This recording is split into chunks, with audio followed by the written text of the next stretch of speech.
hoje nós vamos estudar, iniciando a nossa aula, a extinção dos atos administrativos. Nós já vimos que os atos administrativos são vários, nós já vimos a classificação dos atos administrativos, nós vimos os elementos do ato administrativo, os requisitos, os atributos do ato administrativo. Agora, na apostila de vocês, é o fim da matéria de atos administrativos, que é na página de vocês, está na página 87. A primeira coisa que a gente tem que lembrar quando a gente fala de ato é que o ato administrativo é uma manifestação unilateral de vontade, ou seja, é o Estado, é a administração que impõe uma vontade para que seja o quê? Para que seja oferecido um serviço, para que seja dado um direito, para a criação e modificação de direitos ou a própria extinção dos direitos, Nós vimos que os atos administrativos têm vários elementos para sua validade. E nós vimos dois atos muito importantes que, para a prova de vocês, com certeza uma questão vai cair, que são os atos discricionários e os atos vinculados. Vimos que os atos vinculados, ele não nos dá margem de escolha. A lei dita qual é a forma e como ele tem que ser realizado no mundo. O caso mais típico da doutrina é a aposentadoria. Quando eu dou a aposentadoria para alguém como administrador, eu realizo o ato administrativo, eu estou, na verdade, fazendo o quê? Olhando para a lei, por ser um ato vinculado, e a lei me dita: por favor, tem tais requisitos? Sim. Tem tempo de contribuição? Sim. Tem idade? Sim. Ato vinculado, concedo a aposentadoria. Não importa se a pessoa é bonita, feia, baixa, alta, tem possibilidade, capacidade mental ou física de continuar exercendo a função. Lembra do exemplo que eu dei do servidor, malhadão, fortão, e que chega aos 70 anos e fala um beijo no seu coração, estou indo embora. E isso é um ato vinculado. Ato discricionário não. O ato discricionário nos dá o quê? Uma margem de escolha. Existe lei dizendo como tem que ser? Existe. Mas na hora da realização do ato, o administrador tem o quê? Uma boa escolha ou uma má escolha. Ele consegue fazer um juízo de conveniência e oportunidade. E aí nasce um ato mais livre. Nasce um ato mais à disposição do quê? Da própria necessidade do administrador de avaliar o que é oportuno e o que é conveniente. Lembram disso? Muito bem. Com relação ao controle, quando a gente tem um ato administrativo, para a gente extinguir este ato, a gente tem que analisar também o controle.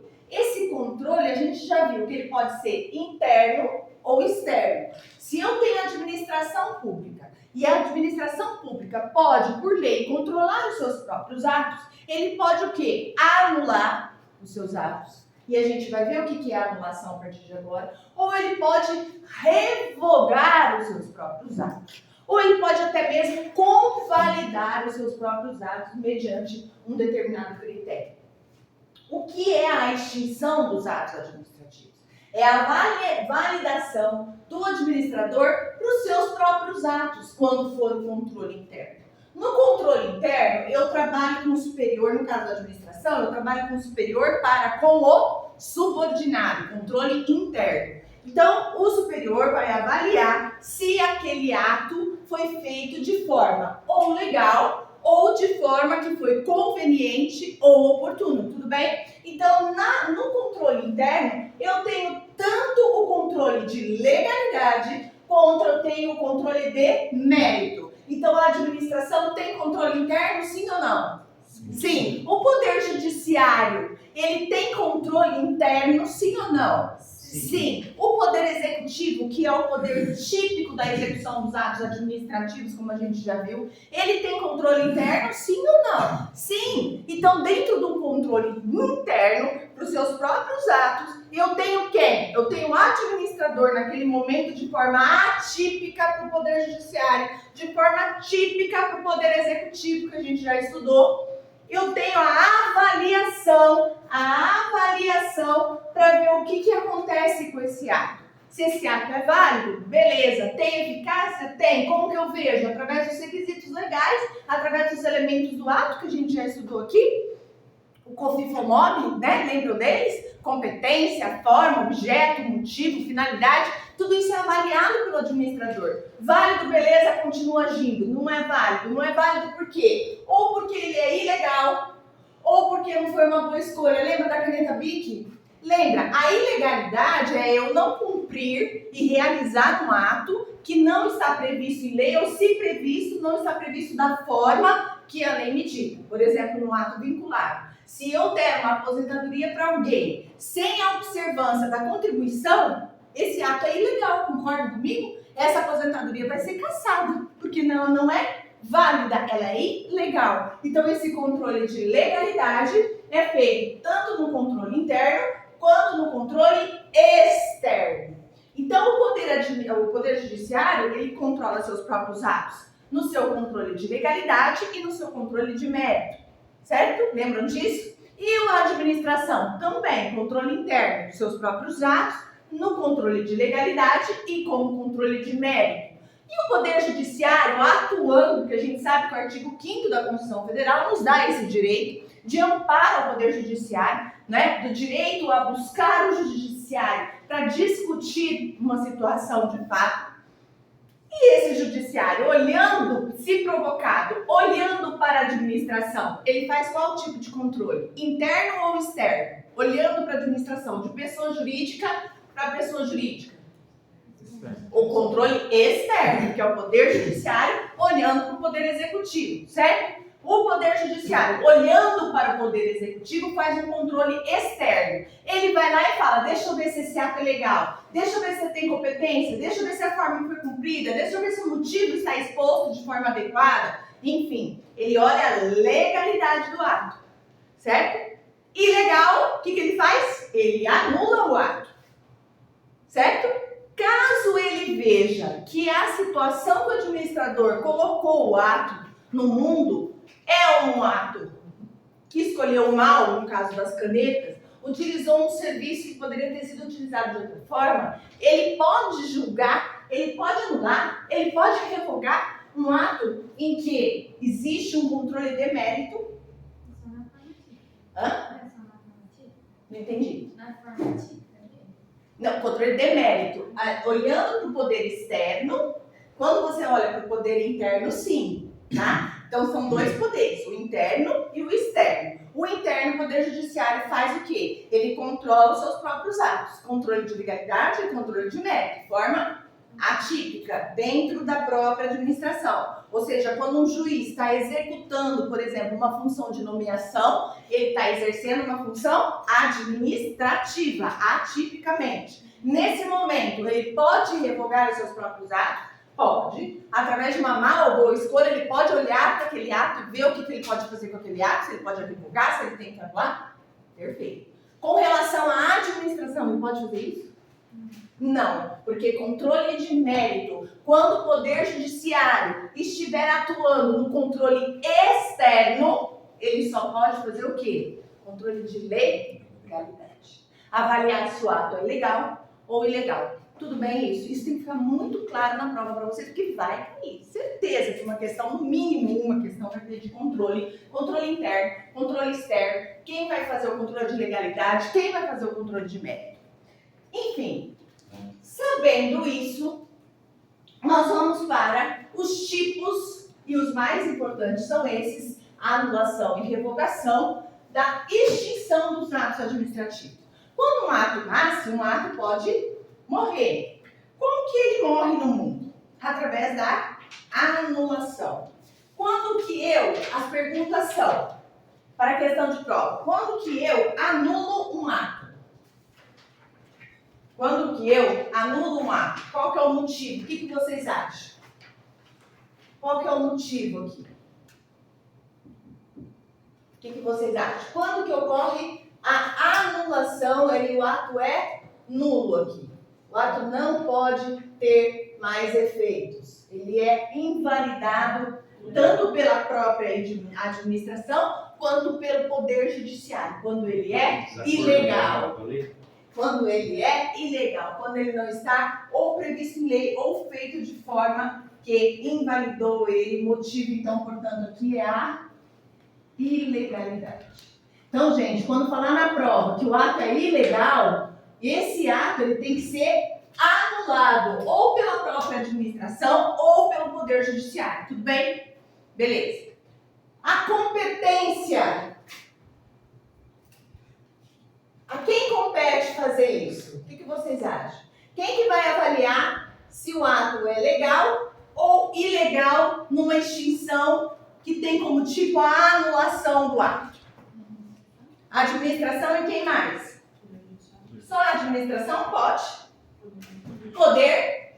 Por quê? Porque o controle é de?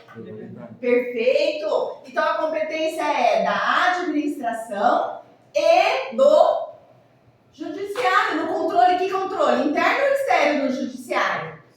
Externo. Ó, o Poder Judiciário aqui, ó, ele controlando a legalidade. E quando eu falo de anulação, eu falo de controle tanto da administração quanto do judiciário, analisando a administração seus próprios atos e o Poder Judiciário entrando com o controle de legalidade na outra pessoa jurídica através do seu controle externo. Muito bem. Já sabemos o motivo da anulação e já sabemos a competência, a quem compete anular os atos.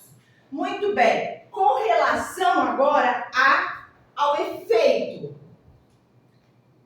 O que é o efeito, gente? É a consequência de anular um ato. Um ato está lá, vivendo, capengando se ele é legal, se descobre que o ato é ilegal, através desse controle interno, através do controle do judiciário de forma externa, e aí se gera um efeito jurídico. A partir do momento que o ato é nulo, que o ato é anulado pelo Poder Judiciário, nós temos um efeito que o direito chama de efeito ex tunc. Quem fala isso para nós é a súmula do Supremo Tribunal Federal, que nos dita, 473 do Supremo Tribunal Federal, que nos dita exatamente isso. Ela nos orienta, ela fala assim pra gente, olha, a súmula é muito importante para a prova de vocês, página 88. Olha o que a súmula 473 do Supremo Tribunal Federal fala.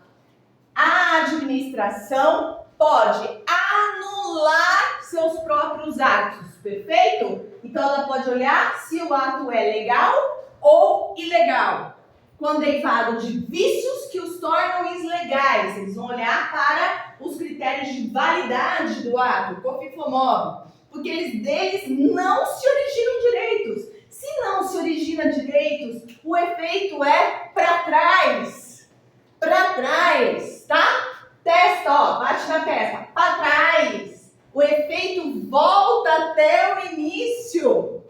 Certo? Por quê? Porque como que eu posso deixar um ato que é ilegal gerar um efeito aqui e deixar tudo aquilo que o ato fez de janeiro a março, por exemplo, de forma que tá tudo certo? Não! Tá tudo errado. Então nós vamos limpar tudo e nós vamos voltar do zero. E esse ato vai recomeçar. A partir do momento tem que ser feito, então, um novo ato, porque esse ato é totalmente nulo. Então, o efeito é sempre ex-tunc, tunc para trás, tunc de tudo, certo? Nulidade, efeito ex-tunc, para trás. Tudo que ficou para trás é anulado, não gera direitos.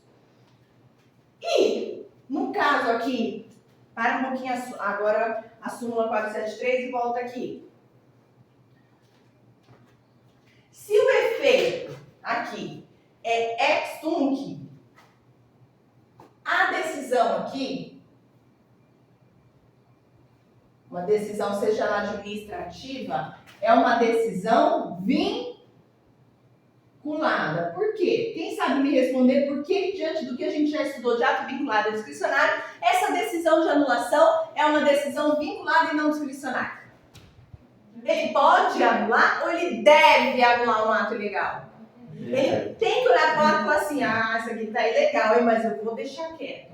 Ele pode fazer isso? O administrador pode fazer isso? O Poder Judiciário pode? Não. Então, ele anula tanto atos vinculados como atos discricionários. Tudo bem? Essa anulação ela pode tanto ser de atos vinculados ou de atos discricionários que também não observaram aquela questão da lei, não da margem de escolha, mas da lei que colocou essa margem de escolha. Então, ele também pode estar ilegal no seu cerne, tudo bem? Atos discricionários também pode ter ilegalidade, apesar de ter aquela margem do COO que a gente fala, que é conveniência e oportunidade. Então, a decisão aqui, na anulação, ela é vinculada. Tudo bem, meninos, meninas? Muito bem. Ele atinge, portanto, atos vinculados e discricionários. E o prazo, às vezes a prova pode pedir um prazo para vocês. Será que o legislador, o administrador tem um prazo, o Poder Judiciário tem um prazo para avaliar se esse ato é nulo ou não? Ele tem um prazo previsto na lei de 5 anos, gente, salvo a má-fé. Ou seja, quer dizer isso, Glaucio? Esses 5 anos é para aquelas pessoas que têm boa fé na utilização do ato. É para aquele ato de boa fé. Se eu tiver má fé, se eu tiver dolo, se eu quiser fazer esse ato ilegal para ter alguma vantagem, eu não tenho prazo de 5 anos. Ele é imprescritível, isso pode ser descoberto a qualquer tempo. Prazo decadencial de 5 anos, tá? E aí, questão de prova. Esses 5 anos começa a contar para que eu entre com o pedido de anulação pela própria administração ou Poder Judiciário. Da data em que foi descoberto o ilícito, opa, tem um ato aqui que é ilegal. Ou da data em que o ato é praticado. O que vocês acham? Cuidado com isso, prova não é da data do ilícito. É da data que o ato foi praticado, tá? Cuidado, porque eles costumam perguntar isso e é exatamente aí que o aluno acaba, a pessoa está tensa e não lembra disso. O ato aqui, no momento que ele foi praticado, já está contando prazo, porque ele já está invadindo de vícios, entende? Então o legislador quis proteger todas as pessoas que estão envolvidas naquele ato que está sendo realizado. Então o ato praticado começa a contar. Glaucia, mas se for utilizado de boa fé, ninguém sabia e foi descoberto depois. E depois de 5 anos? Acabou. O que cabe aí tão somente é uma indenização que pode ocorrer aí nesse ínterim, tá? Mas normalmente 5 anos na prática vocês vão verificar que é um prazo bem tranquilo para se descobrir que um ato é inválido, que um ato é nulo, né, gente? Porque a ilegalidade ela se mostra, né? A gente sabe. É mais difícil depois você ter um critério de discricionalidade, porque aí tem uma vontade interna da administração, né? Por isso que os atos discricionários não vão ser anulados, vão ser revogados. Então vamos lá. Muito bem. Com relação à anulação, é isso que eles têm pedido em prova. Motivo que o ato tem que ser ilegal para ser anulado. Portanto, eu trabalho aqui com controle de legalidade, que a competência é feita tanto pela administração quanto pelo Poder Judiciário, que o efeito atrás é extunc, que a decisão é vinculada, que pode sofrer tanto a anulação, os atos discricionários, os atos vinculados, e o prazo para que isso ocorra no Judiciário ou na administração é de 5 anos, salvo a má-fé, que é imprescritível, tá? E a revogação? Olha o que diz a súmula de novo para nós. A administração anula seus próprios atos, já vimos aqui, que se tornam ilegais, ou revogá-los por motivo de conveniência ou oportunidade. Motivo de conveniência ou oportunidade. Qual que é o motivo aqui, então, da revogação, diferente da anulação? É uma análise de conveniência e oportunidade. Diferente do ato que será nulo, aqui eu não vou fazer a questão de olhar para os requisitos de validade, mas sim para um juízo de conveniência e oportunidade. Conveniência, o momento é adequado? O momento foi adequado? Lembram da questão lá da festa junina? Lembram da questão da situação vamos supor que eu quero fazer a montagem de um barzinho e eu coloco cadeiras na calçada. Essas cadeiras na calçada, o momento foi oportuno? Foi adequado? Foi. Naquele momento do nosso exemplo, para a gente trabalhar a possibilidade do Estado, da administração, no caso, nosso exemplo, da prefeitura, de dar a autorização para que seja concedido que as mesas e as cadeiras sejam colocadas na calçada, beleza! O administrador olhou para aquilo e disse, é conveniente, é oportuno, tudo bem, pode pôr. Aí eu tive o quê? Uma autorização, um ato administrativo que me deu o direito de fazer isso. Ato discricionário, portanto. Aí um belo dia o fiscal estava passando, viu aquele tumulto e viu que muita gente, aumentou a população daquele bairro, muita gente estava acabando se locomovendo de uma forma inadequada. Os carros já não poderiam mais estacionar, tinha gente que morava ali que estava estacionando 3 bairros seguintes. Por quê? Porque já uma situação que até naquele momento era conveniente, deixou de ser. Então, o que ele pode fazer com esse ato? O que ele pode fazer? Ele pode voltar atrás? Revogar. Ele pode revogar. Quem pode revogar? O administrador. E o Poder Judiciário? Pode chegar lá o juiz e falar assim, nossa, mas que zona que tá isso aqui. Olha, não dá mais para estacionar ninguém, todo mundo. Eu moro para lá, não consigo estacionar. Olha que a criança não pode mais brincar aqui. O juiz pode chegar e falar assim, revoga esse ato, não quero mais. O Poder Judiciário pode fazer isso?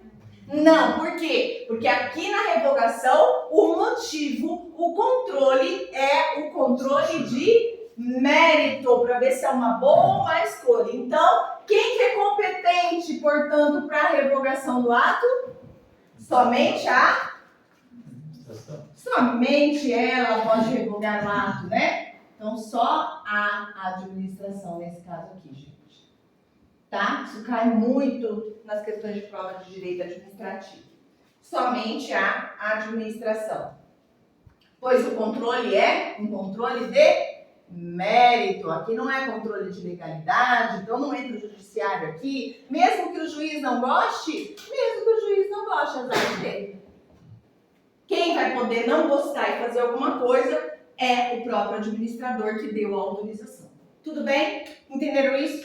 Com relação ao efeito aqui, como será que é o efeito aqui? O que vocês acham? Aqui é stunk porque é legal, volta para trás, tudo é invalidado. E aqui?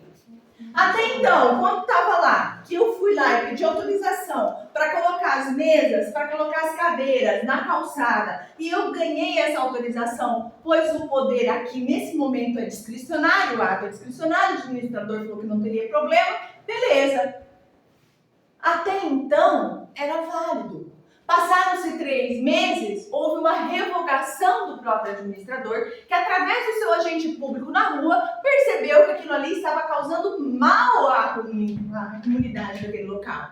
O interesse público, supremacia do interesse público, perfeito. Mas até então não estava tudo bem?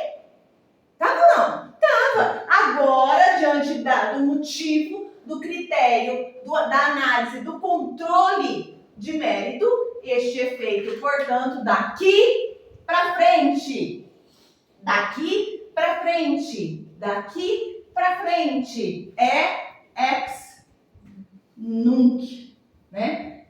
Então, tem alguns doutrinadores, alguns professores que falam, né? Ex nunc, testa para trás. Você bate aqui, você cai para trás, né? Ex nunc, para frente, nunca, né? Para frente. Eu acho meio masoquista, né? Tudo bem, mas cada um aprende da forma que quer, né? Nunca. Ex nunc, até então é o que for para cá é válido. Daqui para frente é o quê? Revogado. Tudo bem? Não cabe mais aquelas cadeiras e aquelas mesas ali. Alguma dúvida até agora? Tudo bem, moçada? Com relação à decisão, o que vocês acham? Se aqui é uma decisão vinculada, aqui é uma decisão discricionária. O ato é discricionário, né? É uma decisão discricionária. Ah, quer dizer o quê, Glaucio? Quer dizer que ele pode ou não entender dessa forma. Ele pode entender que mesmo diante de toda aquela situação que tumultuou um pouco, dá para ir lá conversar, falar, ó, vamos um pouquinho mais para cá, vamos um pouquinho mais para lá as cadeiras, e tudo bem, né? Então ele pode revogar o ato ou não, discricionariedade. Prazo aqui, gente, não tem, tá? Prazo aqui não tem. Por que não tem? Porque nós estamos falando de mérito. Então, a qualquer momento, o administrador tem que ter a liberdade, tem que ter a própria discricionariedade de avaliar o ato. Certo? Tudo bem aqui? Então, aqui não teria um prazo para se estabelecer. Ok? É o caso, por exemplo, outro exemplo aqui bom para vocês lembrarem na hora da prova, é a questão da licença, né? A licença, na 8.112, nós vamos ver, a licença é para tratar de assuntos, tem uma licença lá prevista para tratar de assuntos particulares. Essa licença pode ser concedida pelo administrador, como não. O servidor público pode adquiri-la ou não. Ato discricionário. De repente, o administrador verifica que eu preciso daquela pessoa ali trabalhando, porque o trabalho ficou muito mais oneroso, todo mundo está se matando de trabalhar porque ele não está trabalhando.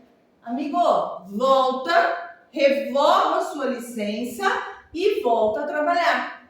Entendem isso? É uma revogação, mas é um ato vinculado ou discricionário?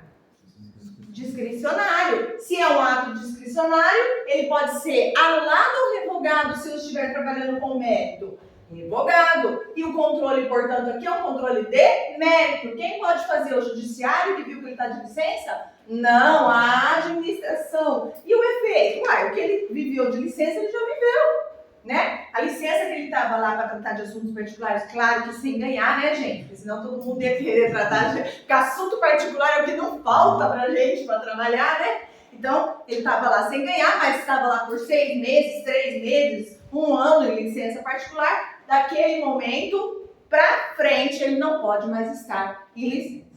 Tudo bem? Efeito ex nunc. Efeito ex nunc para trás. Efeito ex nunc para frente. Efeito ex nunc, revogação. Efeito ex nunc, anulação. Alguma dúvida? E a convalidação, hein, gente? O que é convalidar? Pode aparecer na prova de vocês também uma extinção chamada sanatória. Sanatória é a mesma coisa que convalidação para a prova de vocês, tá? Como eu convalido um ato? O que é convalidar um ato? Olha, na página 89, nós temos aí a convalidação ou a sanatória. O que é isso? É pegar um ato que é anulável,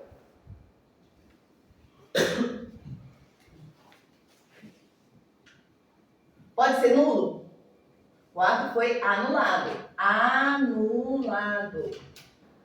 Pode ser nulo, gente? Pode ser anulado.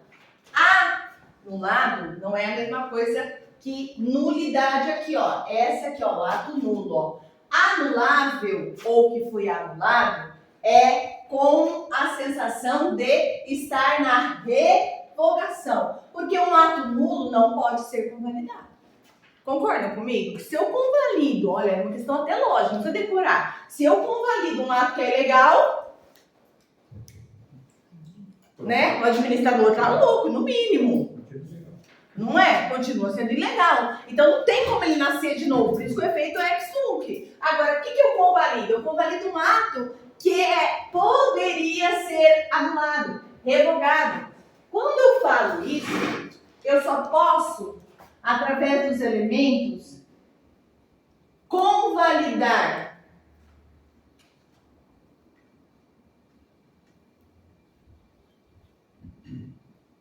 um ato que tenha vício na competência ou vício na forma. Só. Eu não posso convalidar um ato que tenha vícios, por exemplo, no motivo, no objeto. Isso tem que ser anulado. Que aí a gente entra nos requisitos de validade do ato, certo? Então aqui, gente, lembrem que só pode ser convalidado ou sanado, olha o próprio nome, sanatória, sanado, quando tiver vício de competência e forma. O que é competência? A gente viu que é um elemento, né, do ato, para formação do ato, que o ato seja válido. A competência é o quê? Conjunto de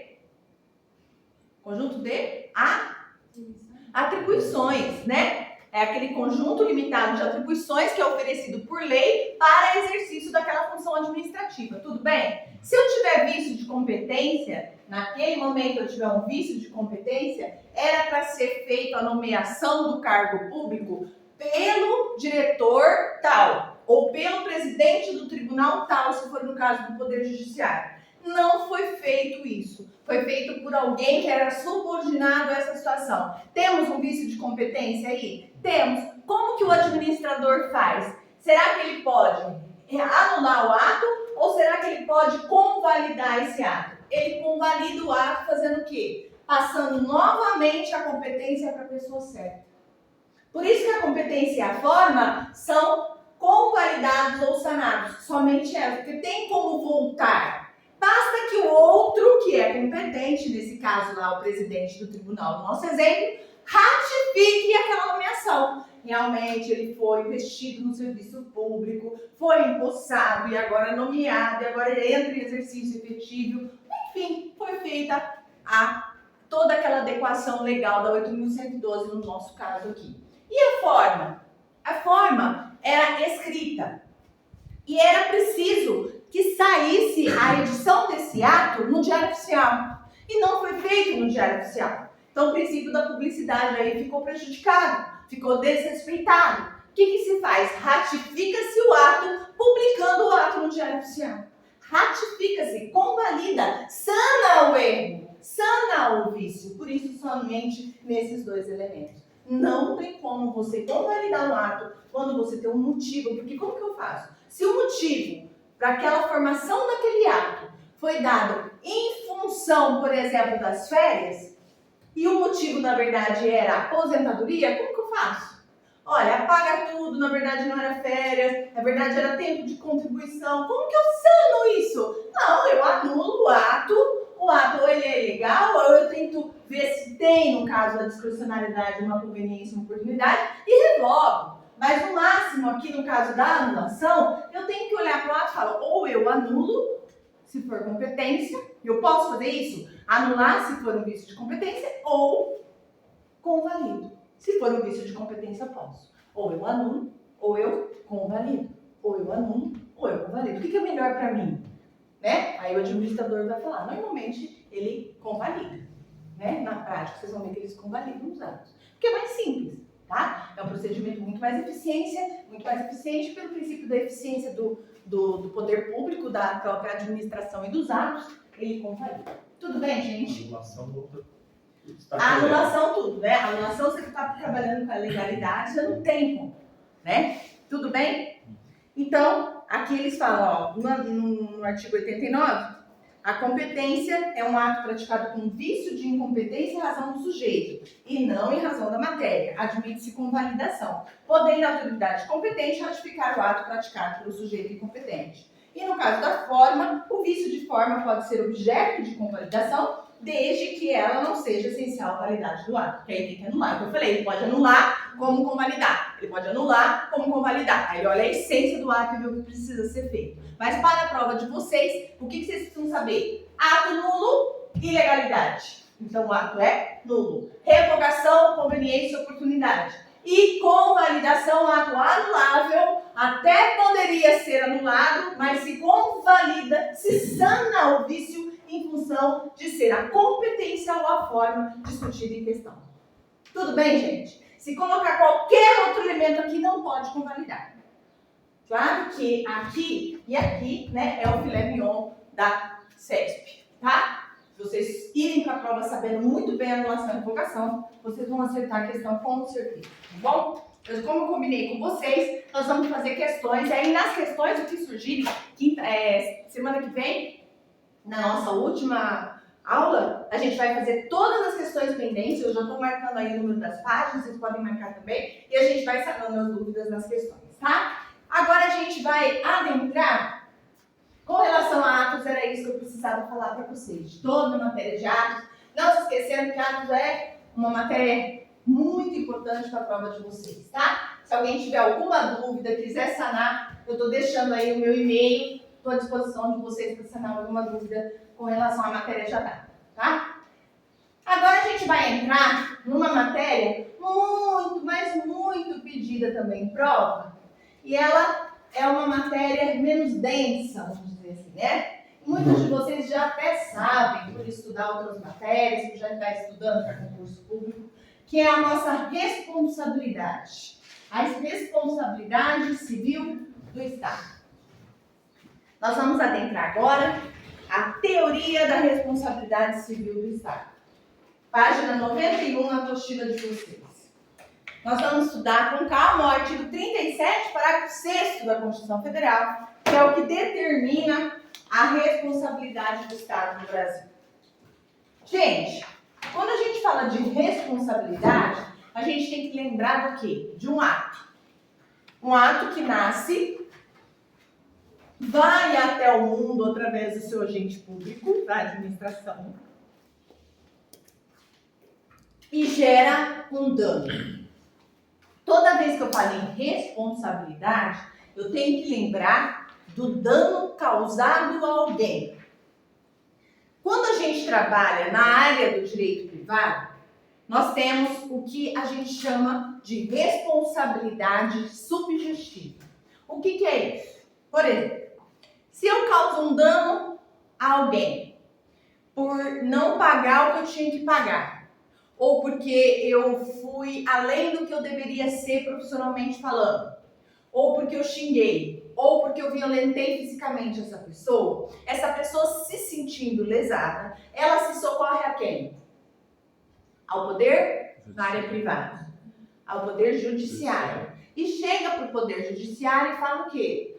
Fui lesado, teve um ato, ela me xingou, teve um dano, esse dano foi moral, me senti mal, quero uma indenização por isso, que é o que a gente chama hoje de indenização por danos morais. Isso, o que o juiz vai fazer? Ele vai olhar e vai ver, tem o ato, tem o dano. Houve realmente o xingamento? Houve realmente a violência moral? Houve. Então tá bom. Dano, ato, culpa ou dolo. Eu não gosto dela, xinguei mesmo, é isso aí. Fica provado no processo, através de testemunhas, através da própria pessoa que se confessa que realmente xingou, que realmente lesou a pessoa, teve essa intenção, dolo. E a culpa? A culpa é fazer algo, causar um dano a outrem com relação à própria atitude daquele que causa o dano, do agente que causa o dano. Particular eu tô falando agora, tá? Particular, só para vocês terem uma noção da diferença na hora que a gente entrar nas teorias. O particular faz o quê? Por negligência, ou por imprudência, ou por imperícia, ele causa um dano. É aquele caso típico, né, de exemplo, daquela pessoa que está bêbada, dirigindo e acaba atropelando alguém. Aquela pessoa pode não ter tido a intenção de eu vou matar aquela pessoa, vou passar por cima dela, odeio ela, é isso que eu quero. Não tenho dolo. Mas tem o quê? A negligência, a imprudência ou a imperícia.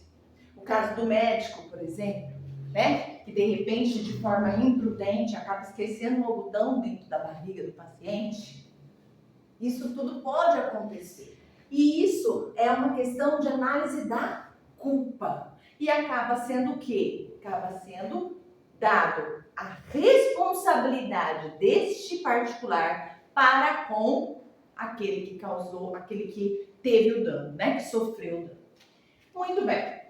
Só que a responsabilidade civil do Estado nasceu lá atrás. Ela nasceu lá atrás. E num primeiro momento, em nível histórico, para que vocês tenham a noção, às vezes pode ser pedido em prova para a questão de nível histórico, nós tivemos o que a gente chama a teoria da irresponsabilidade do Estado. Antigamente, na época absolutista, em que o Estado e a Igreja se confundiam, o Estado não era responsável por nada. Estado e Deus eram a mesma pessoa. No caso, Deus erra na máxima social, nem adentrando na religião, mas na máxima social, entende-se que Deus não erra, porque se errar, nós estamos no fundo. Tomara que ele não esteja errado. Oh, meu Deus, vou ver o povinho que eu vou pôr lá, né? Tem gente por compreender que acha que Né? Tem gente que fala assim, onde ele errou, gente? Onde ele errou? Mas Deus não erra na máxima social, Deus não erra. Se Deus não erra e o Estado é Deus, o Estado não é. Então não tinha nessa época do Império. O que acontecia? Por exemplo, estava lá na minha charrete, eu rei. Pego lá e atropelo uma criança. Quando eu atropelo uma criança, nessa época, Deus quis que ela morresse. A família dessa criança não recebia nenhum tipo de indenização. Eu não tinha como chegar até ao Estado e falar, olha, ele foi negligente com o cavalo. Ele estava correndo numa via que não poderia correr. Não existia isso. Porque Deus e o Estado eram a mesma coisa. Então, o que a família entendia e pacificamente acolhia? Deus quis que ela morresse. E o Estado não se responsabilizava por nada. Imagina se fosse hoje. Vocês acham que essa teoria hoje, se a moda pega, né? Se respondendo já tá difícil, né? Imagina a teoria da irresponsabilidade do Estado. Então, gente, nós temos umas teorias da responsabilidade vinculadas ao Estado. A primeira é essa que tem aí também na apostila de vocês, que é a teoria, isso aqui é mais para a questão histórica, mas pode aparecer na prova de vocês, falando sobre a teoria da irresponsabilidade do Estado. Tem hoje em dia isso? É a teoria adotada pelo Brasil? Quando se trabalha em questão de ato e dano? Não, claro que não. O Estado hoje responde, a gente sabe que ele responde. Vamos ver. Depois, nós tivemos, com a evolução, a teoria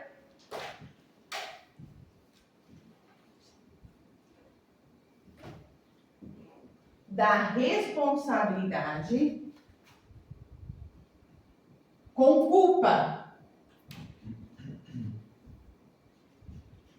Teoria da responsabilidade com culpa.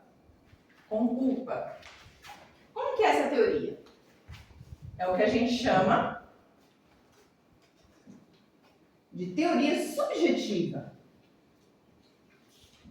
Essa culpa aqui em sentido amplo, né? É a nossa teoria subjetiva.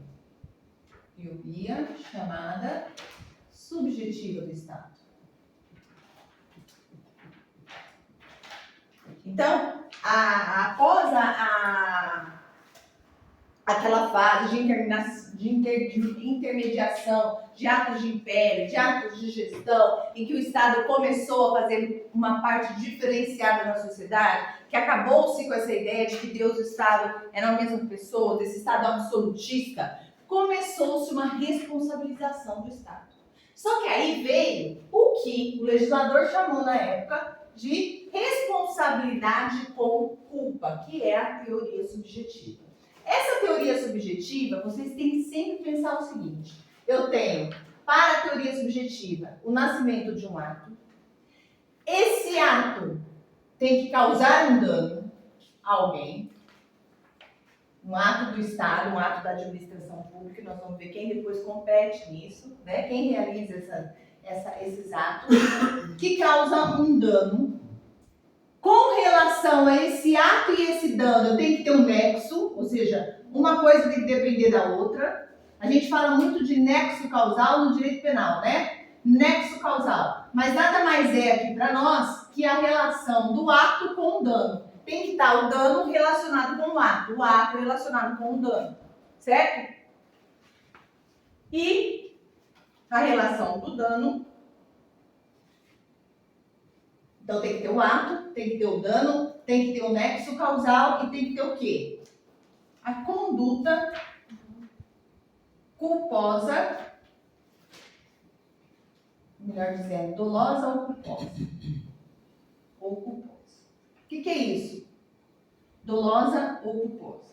O que acontece? Para a teoria subjetiva do Estado, quando o Estado começa a responder, a pessoa tem que, no caso do Estado lá, de um motorista de ônibus, por exemplo, ele tem que ter tido o dolo.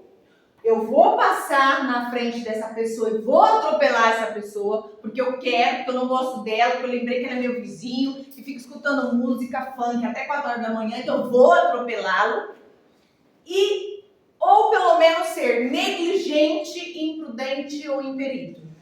Fiz uma coisa que não deveria ter feito, ou deixei de fazer algo no trânsito que deveria ter sido feito, né? No caso, por exemplo, não dar manutenção correta para o ônibus, deixar o ônibus num estado que não tem conservação, isso tudo é dever do Estado nessas situações de transporte coletivo, por exemplo.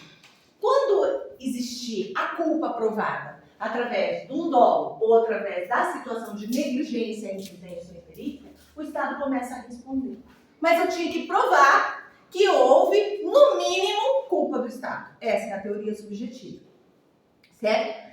Depois começou a ocorrer, e agora sim a gente entra numa situação atual, que é a teoria do risco. Essa teoria do risco, gente, ela se subdivide em dois. Então, apareceu na prova, teoria do risco. Ou risco é o risco administrativo, teoria do risco administrativo,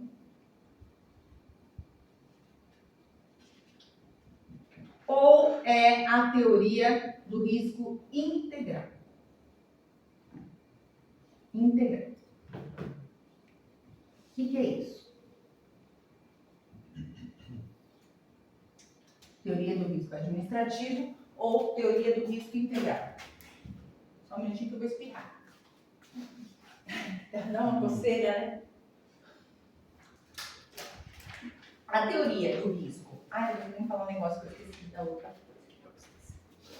A teoria do risco, ela se subdivide em teoria do risco administrativo e do risco integral.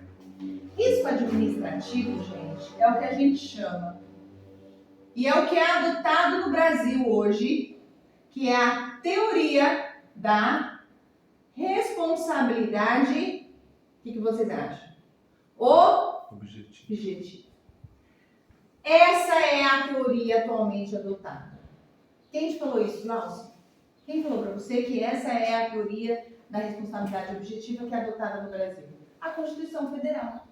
A Constituição Federal tem o artigo, que é um artigo muito importante para a prova de vocês, que é o artigo 37, que nós temos que saber para a prova de vocês. Parágrafo 6º. Olha o que ela nos diz. O artigo 37, parágrafo 6º da Constituição Federal. É ela que nos dita que a teoria da responsabilidade objetiva hoje é adotada no Brasil. Peguem aí na folha, na página 92. 92. É 91. 91. 92. É, 92 e 91. É 91 começa a falar, é que ele segue aqui em A e B, né? E ele fala o seguinte aqui no artigo 36, parágrafo 6º. O parágrafo 6º do artigo 37 seguiu a linha traçada nas constituições anteriores e, abandonando a privatística subjetiva da culpa para o Estado, tá? Adotou para o direito público, portanto, para a responsabilidade do Estado, tá? Manteve a responsabilidade civil objetiva da administração sob a modalidade de risco administrativo. Então, se na prova de vocês falar qual é a teoria da responsabilidade adotada atualmente no Brasil? Teoria do risco. Mas qual risco? Risco administrativo é a regra. Aqui nós vamos ver que é a exceção. Existe no Brasil a possibilidade da teoria do risco integral? Existe para determinados casos que a gente já vai verificar. Mas se a prova não falar que tipo de risco, é o risco administrativo, tudo bem? Isso é regra, 99,9%. tá? Nós vamos ver aqui que isso aqui é uma exceção que também é adotada pelo Brasil, mas em determinadas situações específicas, na qual a prova tem que dizer isso para vocês. Porque se ela não disser, risco administrativo. Tudo bem? Leva essa mensagem para a prova de vocês. Risco administrativo é o risco, é a teoria da responsabilidade objetiva adotada atualmente no Brasil. Tudo bem, Cláudia, isso eu entendi. Oi? Não é ação regresso?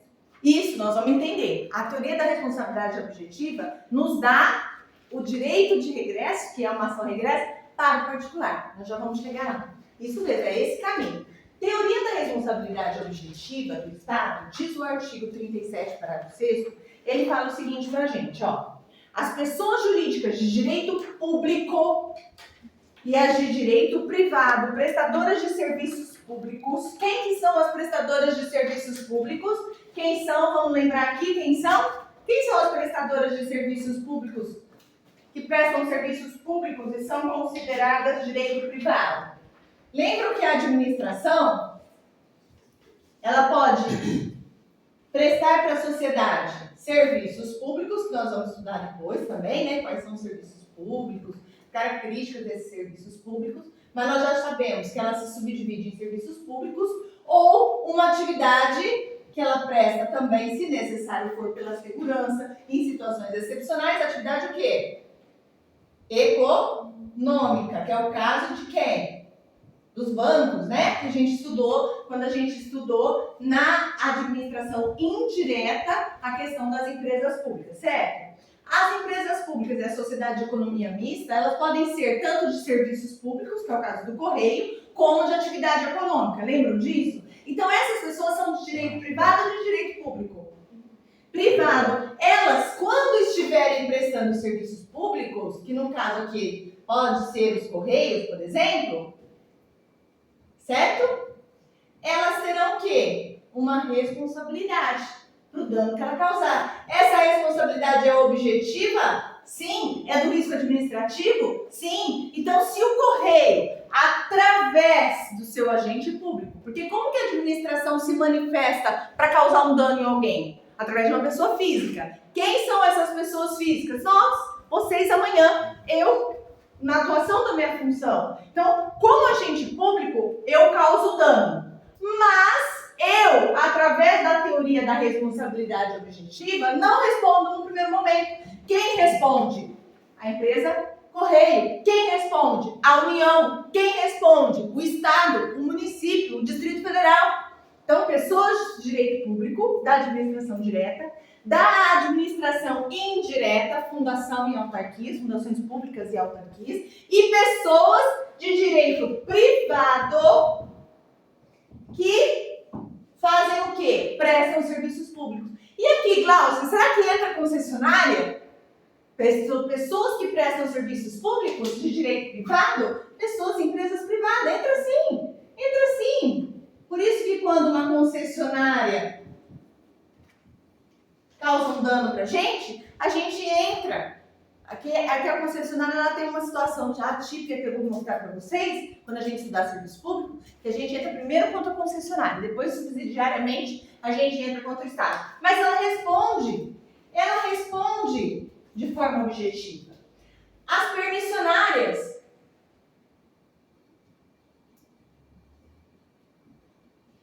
também entram aqui. E elas também respondem de forma objetiva. Glaucia, o que é responder de forma objetiva? É o agente estar atuando e causar um dano a terceiro, a um particular, certo? E eu não preciso aqui provar o quê? Dolo ou culpa. Basta que eu tenha quais requisitos, então, para a responsabilidade objetiva, que é atual no Brasil hoje, que é o que vai cair na prova de vocês. Quais são os requisitos adotados hoje no Brasil?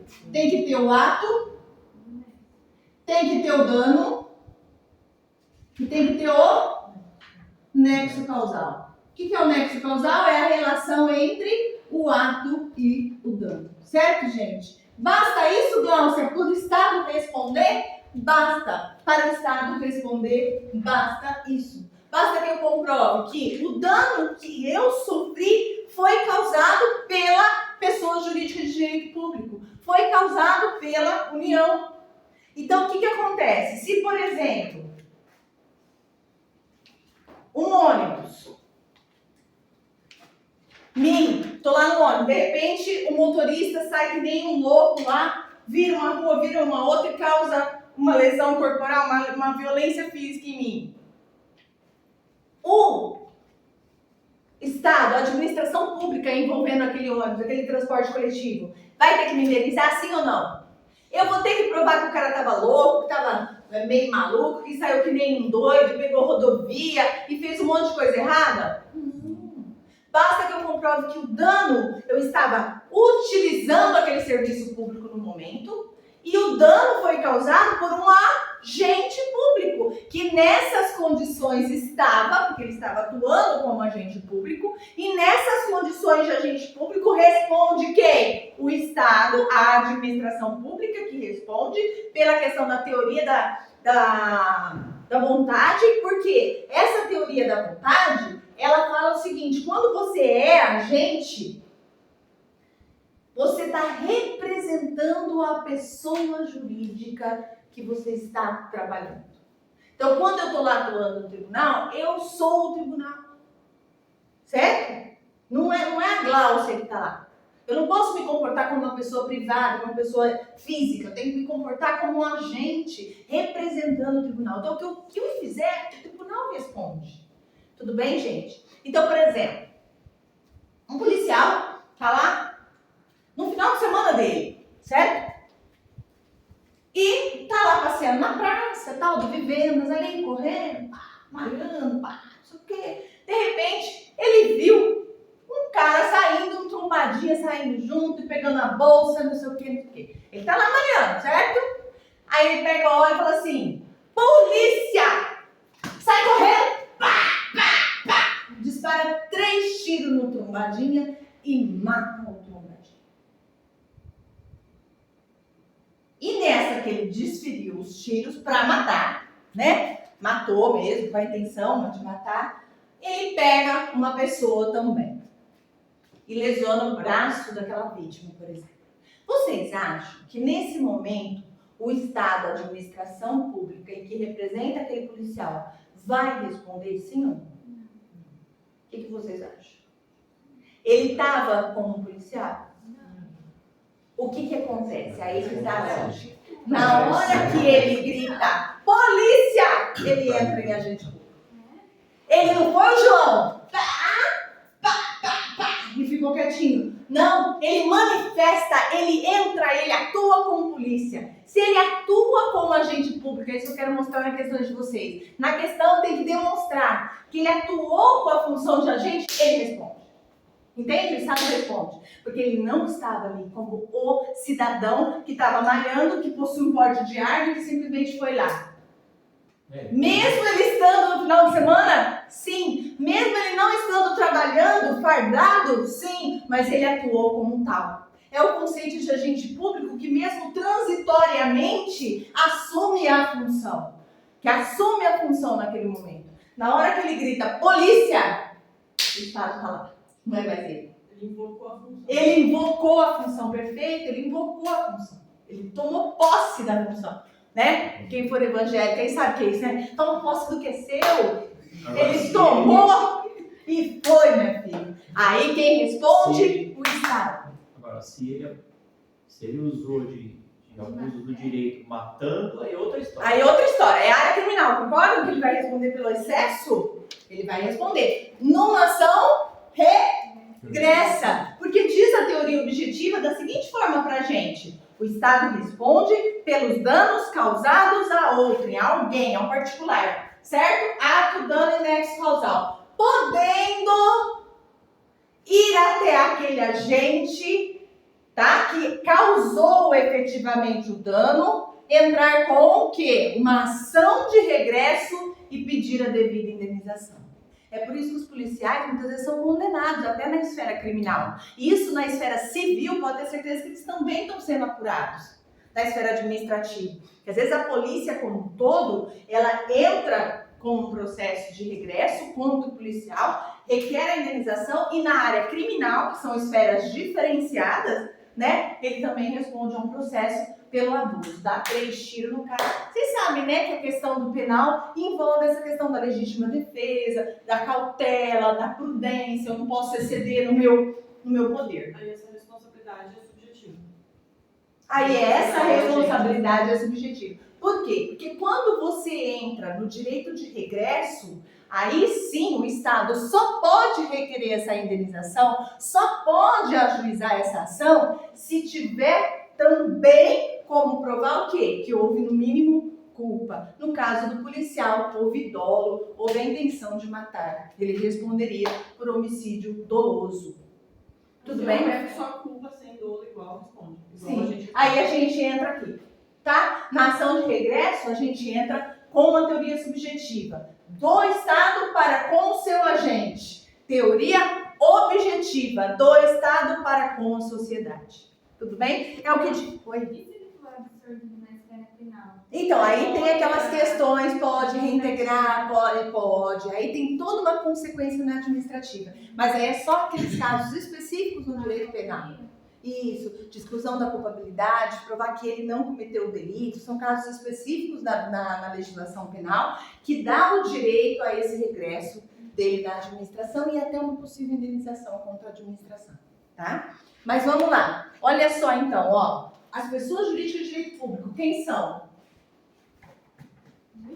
Pessoas jurídicas de direito público, lembra? Só pra gente revisar. Administração direta e indireta, União, Estado, Município, Distrito Federal e fundações e autarquias, certo? E as pessoas jurídicas de direito privado prestadoras de serviços públicos.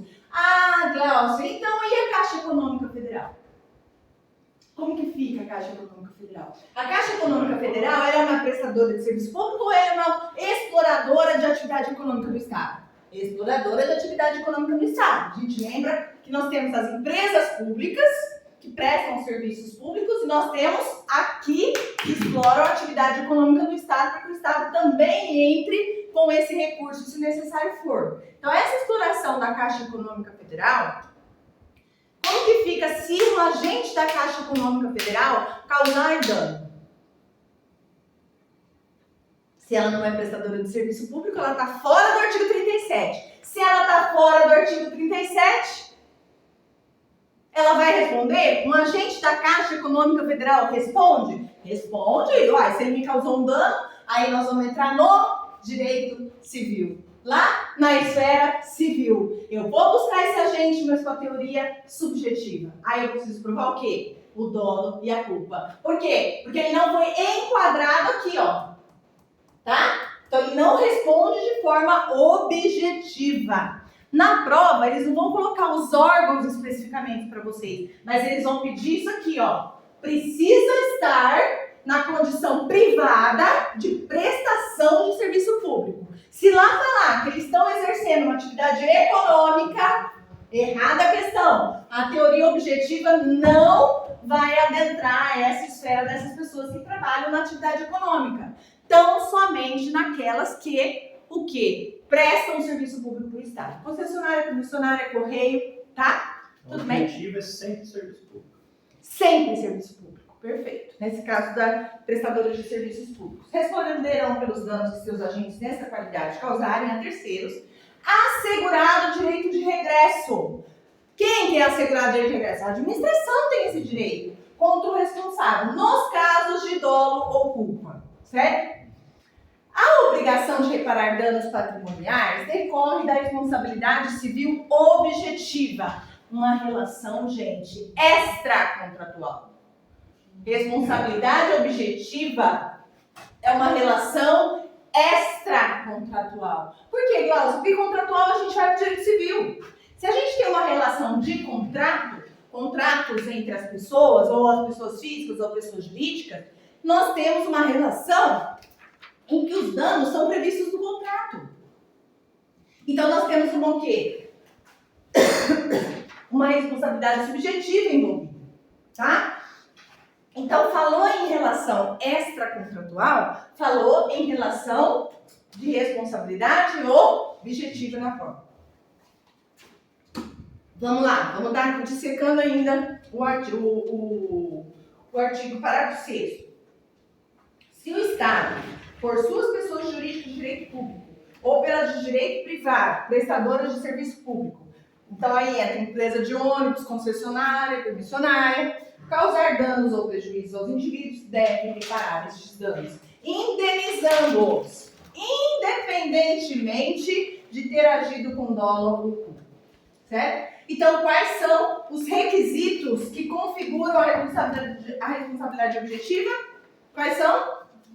Nexo causal entre a ação e o dano, né? Ou omissão do agente. O que mais? Ato, dano, nexo causal. Precisa de dolo? Precisa de culpa? Não. Mas será que toda vez em que o Estado, a administração pública direta ou indireta, ou as empresas privadas prestadoras de serviços públicos, chegarem e causarem dano, o Estado responderá todas as vezes? Aí o legislador previu uma situação. Se tivermos situações em que houve o dano, mas que existem uma excludente, ó, o próprio nome diz, ó, que exclui a responsabilidade do Estado, aí o Estado não indeniza, aí o Estado não responde. Quais são essas excludentes de responsabilidade? As excludentes de responsabilidade, nas quais o Estado não responderá, apesar de ter uma teoria objetiva, quais são? Excludentes, coloquem aqui. Excludentes, chama-se excludentes de responsabilidade. Ou de culpabilidade, pode aparecer na prova também, tá? Excludentes de responsabilidade. Quais são? Motivo de força maior ao caso fortuito. Apareceu na prova, motivo de força maior é igual ao caso fortuito para nós aqui, tá? Força maior ou caso fortuito.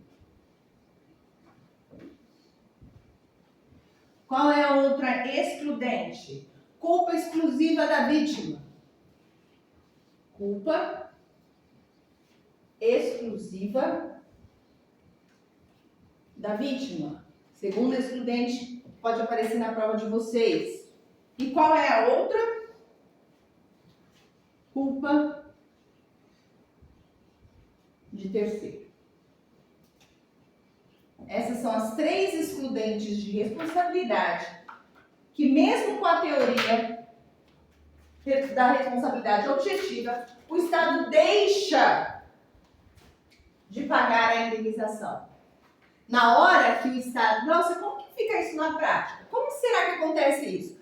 Então, imagine um dano causado por um agente, um motorista de ônibus. Foi lá e causou um acidente e esse acidente acabou matando pessoas. A família dessas pessoas vão entrar com uma ação na justiça requerendo indenização, sim ou não? A gente vê isso direto nos jornais aí da vida, infelizmente, essas ações de indenizações. Lembro do voo da TAM lá, que matou tantas pessoas. Lembro do 11 de setembro, né, que a gente vai ver que o 11 de setembro entra aqui. Lembra questões de situações que realmente o Estado estava envolvido, causa danos de milhões de reais. Isso tudo cabe uma ação contra a administração pública. Basta que sejam essas pessoas aqui, através dos seus agentes públicos que tenham causado dano. Ato, dano e nexo causal. Juntou, entra com a ação. Tudo bem? É isso que o advogado vê na hora de entrar com a ação da família, certo? Contra o Estado. Beleza. Só que aí nós temos o direito aqui na Constituição Federal, quando a gente tem uma ação contra a gente. Direito à ampla defesa e contraditória. O Estado também, claro, na Constituição está previsto isso também. Ele vai se defender. Ele vai se defender dizendo o seguinte: olha, realmente aconteceu o dano. Olha, realmente tem um nexo causal. Contudo, não foi culpa minha. Foi culpa exclusiva da vítima que morreu.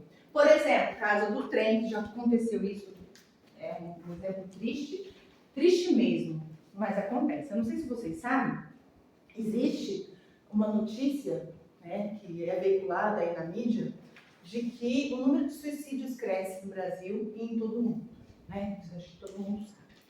Mas existe uma forma de suicídio que eu nunca pensei que fosse uma forma tão comum em alguns estados como é, que que é a pessoa se jogar no trem. Eu morava numa cidade que tinha trem e era direto. Toda semana. Então você imagina um trem, né? Que aí adentra aqui, né? Na questão da concessionária, da permissionária, eles estão dentro, então a responsabilidade objetiva daquela concessionária de trem, daquele transporte coletivo, enfim. E a pessoa tá lá. E aí ela passa no momento, por exemplo, em que o trem não deveria estar andando. E é atropelada no momento que o trem não deveria estar andando. Quem responde? A concessionária, a permissionária, no caso ali a prestadora de serviço público, certo? Tudo bem? Não precisa provar o quê? Que houve culpa nem dolo, porque a responsabilidade é objetiva desse caso. Tudo bem? Agora imagine que é uma situação que acontece muito, a pessoa entra num desespero, acho que é tão grande, eu não sei, eu não consigo...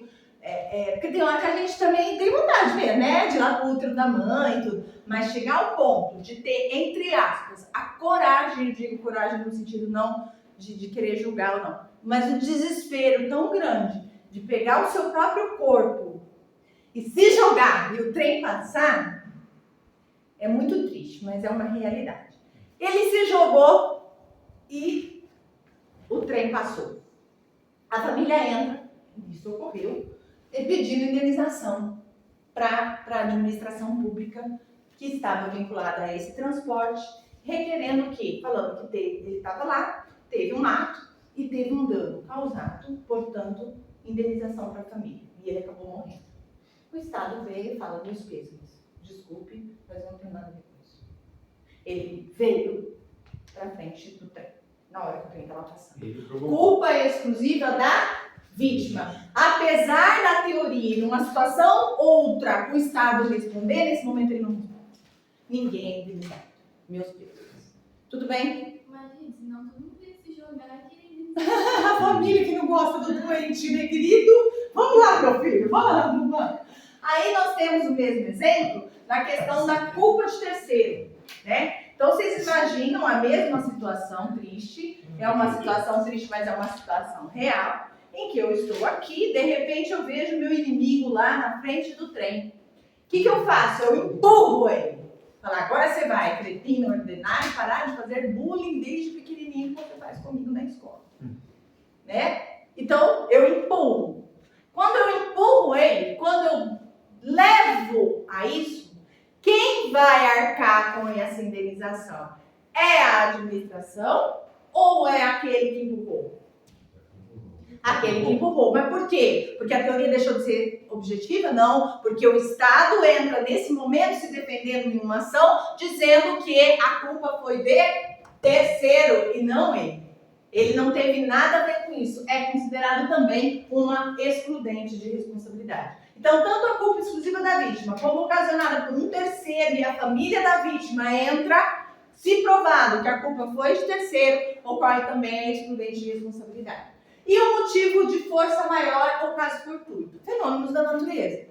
Tá? Então, tá lá andando, de repente ele foi atravessar ali a estrada, caiu um raio na cabeça dele. E aí o trem passa por ele, mas o raio já tinha caído. Infelizmente, você é um azarado. E aí, o que tem a ver o Estado com isso? Então, quando é provado nesse processo que é um fenômeno da natureza, terremoto, raio, uma chuva, uma situação que realmente tem um motivo de força maior, o Estado não tem nada a ver com aquela situação. A culpa exclusiva da vítima e a culpa de terceiro, o Estado não indeniza. Tudo bem? Eles pedem as excludentes de responsabilidade. Tá? Então, saibam esses três, por favor. Com relação ao risco integral. O risco integral ocorre no Brasil? Ocorre, mas ela é exceção. Exceção. Se aparecer na prova de vocês, tem que falar de três situações.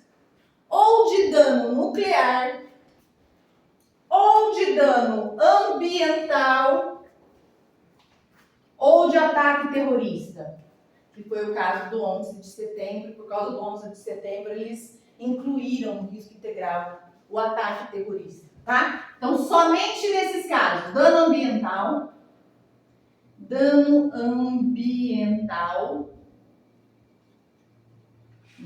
nuclear. Vai falar isso, Cláudio? Tem que falar, porque se ele não falar, é risco administrativo. É risco mediante a teoria da responsabilidade objetiva.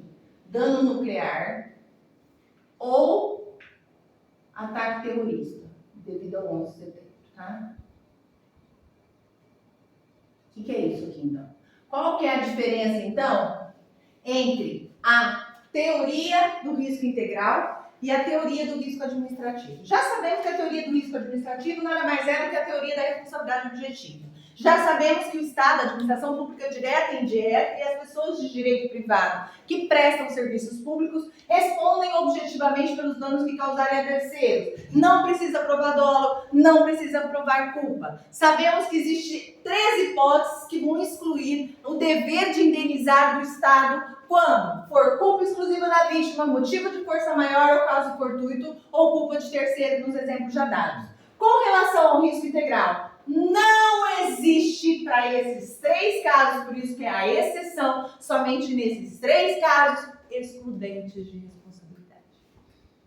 Quer dizer que o Estado vai responder independente se for motivo de força maior, independente de culpa exclusiva da vítima e independente de culpa de terceiro, sim. Aconteceu? É o caso do acidente com o Sérgio. É o caso do acidente com o Sérgio, muito legal. Uma das situações especiais que a gente vai estudar é esse acidente. Exatamente. Não sei se você... onde que foi mesmo, Mato Grosso? Goiânia. Acho que foi Goiás. Goiânia. Eu lembrava que era na região do... O pessoal talvez mais novo não conhece essa história do Césio 23, né? 137. 137. Então, um doido, maluco, De pedra? Maluco de pedra. totalmente, mais que eu, entra no hospital, vê um líquido azul, É um pó. um pó, quer se transformar num Smurf, né? E joga aquilo no próprio corpo. E pela informação, também várias crianças. Não, E sai foi- fazendo, né? Não foi a empresa de raio-x que jogou Ela esse aparelho. dispensou o aparelho e foi pro Descartou de forma imprópria esse E aí aparelho. veio alguém... E aí uma pessoa do ferro velho do ferro velho recolheu que pegou. e levou pro ferro velho. E lá ele abriu pra ver o que tinha, que ele poderia aproveitar. E aí a sobrinha dele viu aquele pó azul Achou brilhante. muito Aí lá. cria uma Smurfette. E aí eu ela queria levou pra brincar. casa pra brincar. Então, é isso aí que a história que ela falou. Eu tinha uma outra versão. Aí, enfim, foi lá, viraram os Smurfs e isso foi se transferindo para outras crianças. E foi muita morte, né? Porque uma radiação absurda, né? De uma situação nuclear. Aqui nós temos um dano nuclear. Por que o Estado aqui, por mais que tenha sido culpa exclusiva da vítima, por mais que pudesse entrar com uma ação lá para tentar pedir a indenização para essa pessoa responsável por esse raio-x, por mais que a gente pudesse uma culpa de terceiro na morte dessas crianças, o Estado se responsabiliza na indenização. Porque nesse momento nós estamos falando da teoria do risco integral. O Estado tem a responsabilidade, no caso dessas situações, de responder por todos os riscos causados. É o caso de Hiroshima e Nagasaki, há muitos anos, né? A mesma situação, né? Então, danos ambientais, danos nucleares, ataque terrorista, 11 de setembro, não existe excludente de responsabilidade. É a exceção. Por quê? Justamente porque o Estado, como o Estado, ele tem que arcar quando o dano à sociedade é de uma forma tão absurda, tão atípica, que ele não pode se eximir dizendo que a culpa foi exclusiva da vítima, porque aí, o que eu faço? Eu simplesmente deixo de acolher o meu maior objetivo, que é o bem comum. Como que o Estado não se responsabiliza pela morte de um dano ambiental causado? É morte, tanto que são só esses casos. Na prática, você não consegue vislumbrar um dano desse sem mortes. Entende? A pessoa não tem como se proteger de uma Não tem. É um risco iminente que o Estado assume para si, para que ele possa amparar essas pessoas e minimizar, porque não tira jamais, minimizar a dor dessas pessoas. É a mesma coisa que a custódia em presídio. Independentemente de juízo de valor, se a pessoa que está lá cometeu ou não um crime, a gente não está aqui, nem no Estado, para ir lá e dar porrada.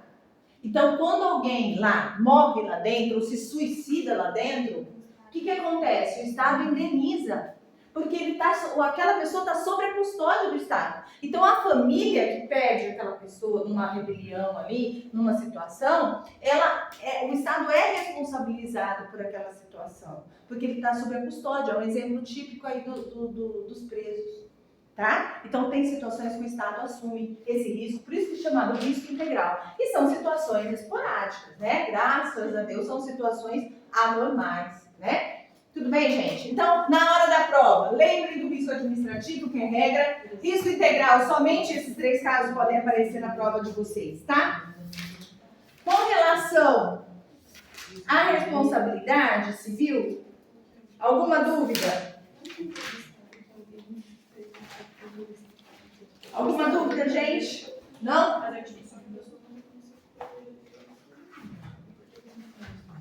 A pessoa não tem como prever, né? Então, mas não tem um... No caso da síndrome do Zika vírus, que o Estado indeniza também as famílias, teria um caso de dano ambiental. Dano ambiental, com certeza. Pois não, quem perguntou alguma coisa? Eu ia falar. Falar isso? O caso de Brumadinho, das barragens, é um dano ambiental, mas teve uma empresa por trás. Naquele caso ali, eu não sei como ficou a responsabilização do Estado ali, né? Se ficou provado que é dano ambiental, o Estado vai arcar. Ficou provado? Eu não acompanhei o processo. Eu não sei. Aí eu olho lá para você, eu até te respondo na próxima aula, mas eu não sei qual foi. O que importa aqui é o seguinte, é claro que o Estado vai se defender. Não se esquece disso. Tem que ficar provado isso. No caso de um ataque terrorista, ele pode até se defender, mas ele vai perder, né? Agora, naquele caso ali, teve uma negligência de uma empresa. Independentemente disso, se essa empresa for uma concessionária e que não tem que provar dolo ou culpa, está prestando um serviço público, caracterizou isso, beleza, ela vai assumir. Mas sabe o que aconteceu? Parece que os bombeiros assinou os alvará lá. Então, ele vai assumir. E é funcionário público. Então, ele vai assumir teoria da responsabilidade É o caso objetiva. do descarte lá do aparelho do raio-x também. Faltou fiscalização. Então, aí entrou no risco integral justamente pela consequência daquele dano. Aí é diferente, porque entrou no dano nuclear. Aí a lei, ela coloca estritamente esses 3 casos fechadinho. Tem que ter um nexo causal, lembra disso? Tem que ter um nexo causal no risco integral também. Tem que ficar provado que houve ato, dano, nexo causal, dano nuclear. Ato, dano, nexo causal, dano ambiental. Ato, dano, nexo causal, terrorista. Tem que enquadrar. Porque senão o Estado vai às vezes até indenizar e vai fazer isso que você falou, vai entrar com ação de regresso contra a empresa. Então, pensa assim, eu não sei te falar especificamente cada processo porque eu não acompanhei, mas o que eu posso dizer, com certeza para vocês, em nível de prova e na prática, ficou provado que é o Estado que está prestando um serviço, seja através das próprias pessoas jurídicas de direito público, seja através dessa empresa privada, responsabilidade objetiva. Não precisa provar dolo, não precisa provar culpa. Tá? Se ele vai ganhar, se não vai ganhar, se vai para o Supremo, se vai voltar, aí já é uma questão judicial, tá? Mas que vai entrar com ação e tem seu direito e vai ter que brigar por isso, vai. E a família vai brigar e vai ganhar. Foi o caso das vítimas da TAM, das esposas da TAM. Lembra das esposas da TAM? Ficou famoso? Mas quantas brigas, anos e anos brigando, né? Tá? Porque a TAM é uma concessionária. Todas as empresas aéreas são concessionárias. Lembra que eu falei lá que o piloto tinha poder de polícia, que chegou lá e separou aquelas pessoas que estavam brigando ali, o casal que estava brigando? Então, a TAM foi uma dessas. Brigaram, a TAM brigou até a última instância para não conseguir. Foram anos dessas esposas chorando lá, e até ficou famoso pelas esposas da TAM que perderam todos nessa viagem, né? Que teve um erro da TAM. Tá?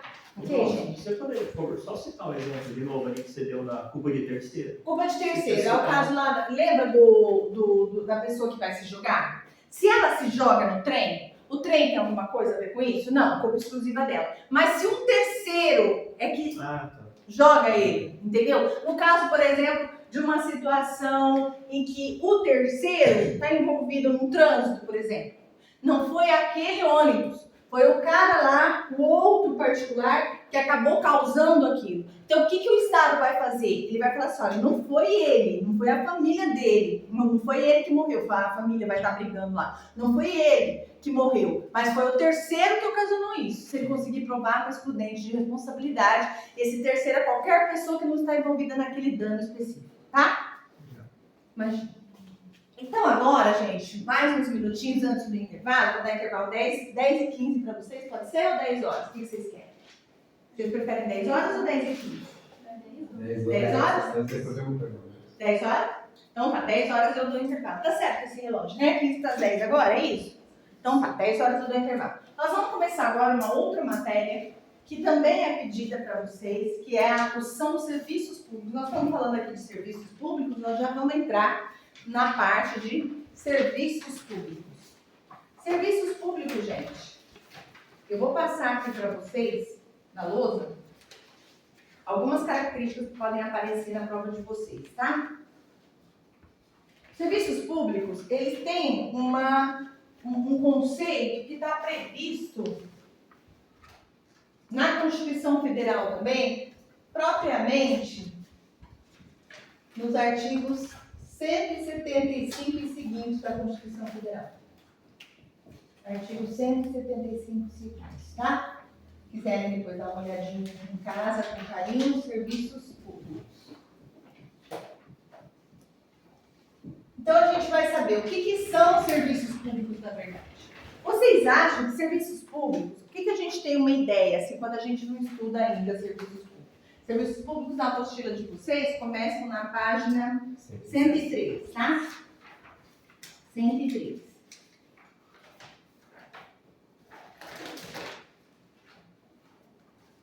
Quando a gente não estuda serviços públicos ainda, a gente pensa que tudo que o Estado faz é serviço público. Tudo que ele presta pra gente é considerado serviço público. Mas não é bem assim. O que vocês precisam levar para a prova de informação? Para eu saber o que é serviço público, eu preciso de uma lei dizendo que é serviço público. Ou a Constituição vai me dizer se é serviço público, ou uma lei específica vai me dizer que é serviço público.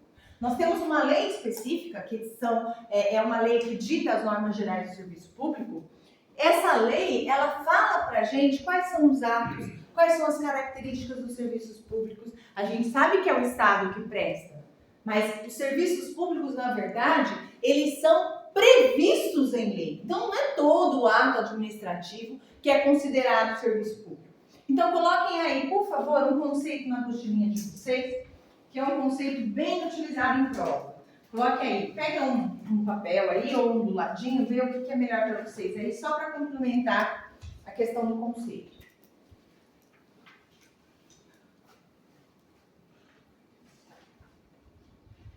Serviço público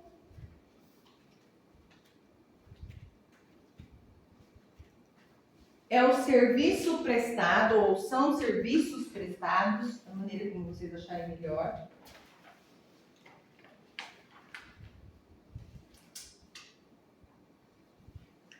pelo Estado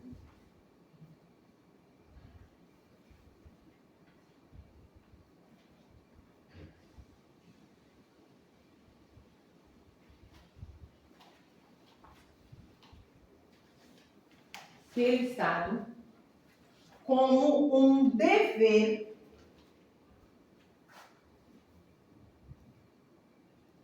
em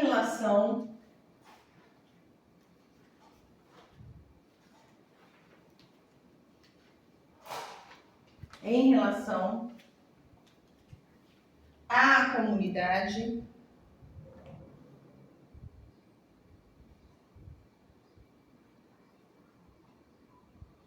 com o fim de satisfazer as necessidades essenciais,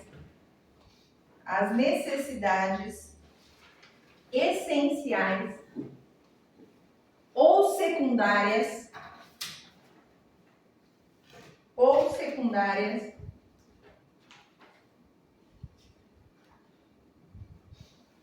da coletividade. Da coletividade.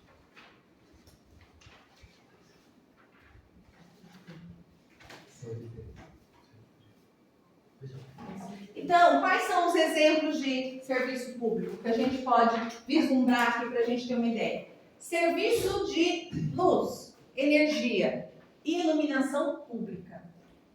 A iluminação pública é um serviço público prestado pela administração pública, ou através de uma concessionária, ou através de um contrato administrativo, ou a própria União, municípios, estados, na sua qualidade de pessoa jurídica, certo? Qual é a diferença, e é isso que vocês precisam levar para a prova, fazendo um adendo nessa questão de energia? Se a energia, se aparecer na prova de vocês, energia pública, sistema de iluminação público, eles estão querendo falar dos postes das ruas. Que todo mundo se favorece, tem a intenção de satisfazer, dever do Estado, a necessidade primária, né, principal ou secundária do seu povo, da coletividade, tudo bem? Mas e a energia que a gente paga na nossa casa? Como que fica? Ela é considerada um serviço público para a lei? O que vocês acham? É um serviço público? Aquela energia que a gente paga? Uma taxa? O que vocês acham? É privado, né? Então, aquela energia elétrica que eu pago, a televisão que eu pago, os canais fechados que eu pago, não a televisão aberta, não o rádio aberto e gratuito, para ser serviço público nesses casos, não pode ser pago por mim. Por quê? Por que isso? Porque a caracterização, as características de um serviço público, primeiro... Mas a gente paga a taxa de iluminação. Sim, a gente vai ver isso através da concessionária, tá? Então, olha só, eu já vou chegar lá e te explico certinho. A prestação do Estado. Os serviços públicos é uma atividade material específica, né? De prestação de serviços. A lei vai falar de prestação de serviços. A lei é que dita a matéria pela qual, tanto que na Constituição Federal fala, é competência exclusiva da União. Lembra daqueles artigos 21 da Constituição Federal, que é uma decoreba, né? É competência exclusiva do Estado, é competência concorrente da União. Aquilo ali é prestação de serviço público. Então, ela está ditada pela prestação de serviços públicos pela lei. A natureza aqui do serviço público é ampliativa, gente. É uma natureza que envolve a todos, ela é ampla, né? Ela envolve todos os usuários da comunidade, não especificamente um indivíduo ou um grupo de indivíduos. É a prestação de um dever. Prestação de um dever, tá? E necessariamente a prestação de serviços públicos tem que estar regida pelo regime de direito público.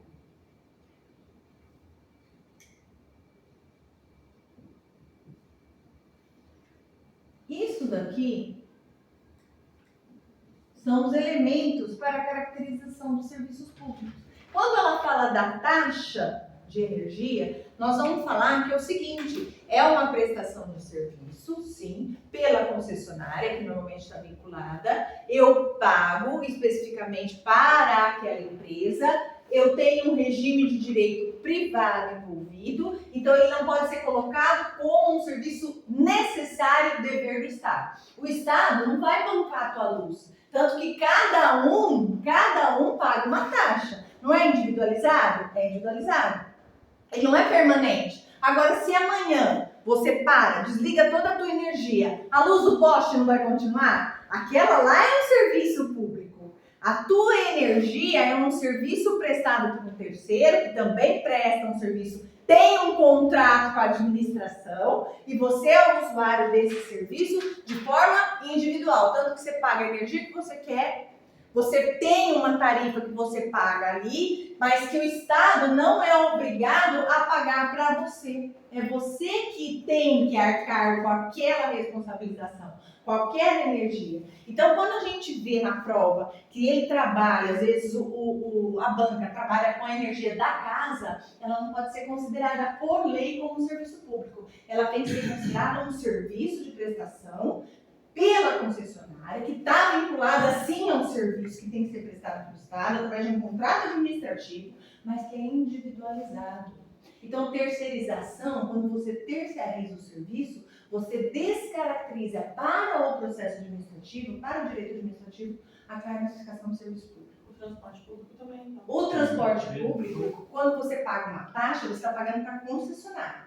A concessionária, sim, é uma forma de serviço público. Essa relação, esse contrato de concessão é uma forma de prestação de serviço público. Era o Estado que tinha que prestar isso para você. Então, se você pensar na prestação de serviço que está sendo pelo transporte, sim, beleza. E você está pagando uma taxa para a concessionária, que é uma forma de contrato de concessão. Você remunera a concessionária e não o Estado. Para que a concessionária se remunere através da sua tarifa, da sua taxa. Tá? Mas É o que a gente ela vai ver através de concessionária. Oi? Ela fica parada na energia, mesma coisa. Sim. A gente é privada, Privada. só que ela tem um contrato com a administração. Exatamente. Mesma coisa. O que a gente tem que ter é que a definição de serviço público precisa desses elementos. Precisa. Prestação de um dever, tem que ser de regime jurídico público. Se falar na prova de vocês que é de direito privado, descaracteriza o conceito legal de obrigação do Estado de prestar. Então, Se você quer ter uma... não entra. Hã? Então, o transporte público não entra. Não, o transporte público entra como serviço público na medida que o Estado está com uma concessionária lá. Tá? O que eu estou falando é da tua energia, lá dentro de casa, na Mas sua não é a luz. mesma coisa, o Estado. O Estado pode ir lá e cortar a tua luz? Ele pode cortar a tua luz se você pagar? Não, Você paga, não. Não. E a energia pública, ele pode cortar? Também não. não, meu Deus. Pode. Ele pode tirar a luz num prédio lá e falar, bom, agora aqui eu vou cortar, vou tirar, vou fazer o prédio, Fazer vou tirar o alteração, poste, fazer vou fazer alteração. uma alteração. Ele tem esse poder, ele pode entrar na sua casa, ir lá e fazer o que ele quiser. Não. Você entende que a relação é de direito privado? Essa não é que não é uma prestação de serviço público no sentido amplo da palavra. É que na questão de prova, você tem que pensar o seguinte: se falar em iluminação pública, é considerado um serviço público mediante lei. Se falar da tua energia, da tua casa, é uma prestação de serviço privado, na qual você também se favorece com a sua luz. Entende o que eu quero dizer? O Estado não intervém diretamente nisso. Se você não quiser ter luz, você não tem, fica lá com o problema.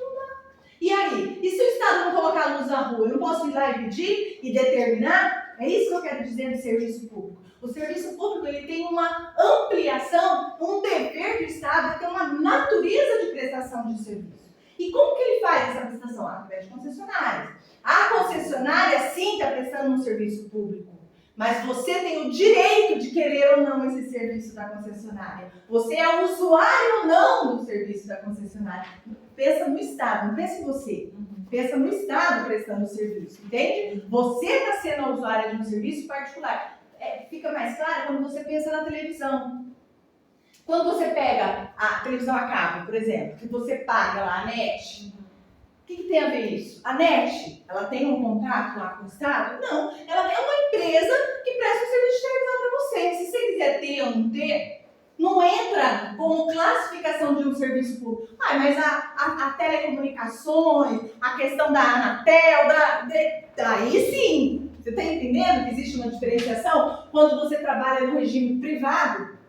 Como que você vai descobrir isso na prova? Se ele falar que é regime de direito público, se ele falar que é uma prestação, um dever do Estado, se ele falar que é uma natureza ampliativa, ou seja, todos se beneficiam, serviço público. Senão você entra na denominação de serviço privado, tá? Mesmo que te beneficie como sociedade, como ser social, tudo bem? Então aqui nós temos, fornecimento de água encanada, serviço público. tá? Você paga depois lá, tá? Paga. Mas esse serviço de água encanada ele tem que te prestar, porque senão não tem esgoto. Como que vai fazer? O Estado não é obrigação de colocar, de fornecer aquela água encanada, os esgotos na rua? Essa prestação é um serviço público, entende? A coleta de esgoto, a coleta de lixo, tudo isso é serviço público. Tudo isso é serviço público. O transporte coletivo, passageiro, empresa de ônibus, fornecimento de energia, gás canalizado, transportes aéreos de passageiros, ou seja, todas essas viações que nós conhecemos são serviços públicos através de concessionárias. Entende? Então, quem que vai dizer que é serviço público ou não? O regime de direito público, a prestação de um dever, a natureza ampliativa e a atividade material de prestação de serviço. Tá? Serviço público, gente, pode aparecer na prova de vocês que serviço público é a mesma coisa que poder de polícia. O que vocês acham? Se aparecer na prova de vocês, serviço público e poder de polícia são sinônimos, ou é a mesma coisa, é o mesmo objetivo. O serviço público e o poder de polícia se confundem com relação à satisfação dos interesses da sociedade. O que vocês acham? Eu vou errar, né? Você colocaria errado, todos nós colocaríamos errado. Por quê? Serviço público é um benefício, é uma prestação para favorecer a nossa vida, para que a nossa vida como sociedade seja o quê? Cômoda, que a gente tenha bem-estar. A prestação do serviço público nada mais é para o nosso bem. Apesar de que às vezes não é, mas às vezes é, né? Não é um dever? É um dever. O poder de polícia é uma restrição ao teu direito individual. Lembra do conceito de poder de polícia? Ele tira um direito teu. O poder de polícia, quando você está lá na passeata, e aí começa às vezes uma confusão, você não, quando o policial chega lá e fala, separa todo mundo e vem, eu estou falando do poder de polícia repressivo nesse momento, como exemplo, lembra que tem o preventivo e o repressivo? Então, não restringe um direito? Restringiu, tudo bem, que eu estava abusando do meu direito, mas era um direito de estar na rua fazendo uma passeata. O poder de polícia, ele nasce para restringir um direito individual. E a prestação de serviço público nasce para favorecer um direito individual. Entendem que eles são antagônicos? Mas, para a prestação dos serviços públicos existir de forma efetiva, pode ser utilizado o poder de polícia? Questão de prova. Sim. Aí sim. Aí sim. Lembra daquele exemplo da TAM, lá da aviação, do piloto que chegou e separou as pessoas, o poder de polícia agindo. E ele não está prestando um serviço público? Ele está prestando um serviço público. Naquele momento houve a necessidade de restringir a liberdade individual daquele casal. Então ele separou aquele casal, cada um foi para um lado, lá amarrou, fez caramba, desviou a rota e tirou o casal dali. Certo? Então há necessidade, muitas vezes, do poder de polícia ser utilizado no serviço público? Aí a resposta está correta. Mas serviço público e poder de polícia são sinônimos? Não, está errado. O poder restringe, o serviço favorece, amplia, faz ficar bem, comodidade do interesse, tá? Então pode colocar aí. O serviço público é em favor do usuário. O serviço público ou está em favor ou é em favor do usuário. E o poder de polícia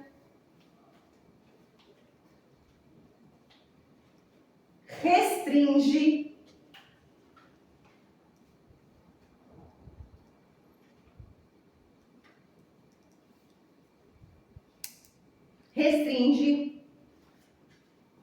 a atuação do usuário, tá? É assim que tem aparecido nas provas.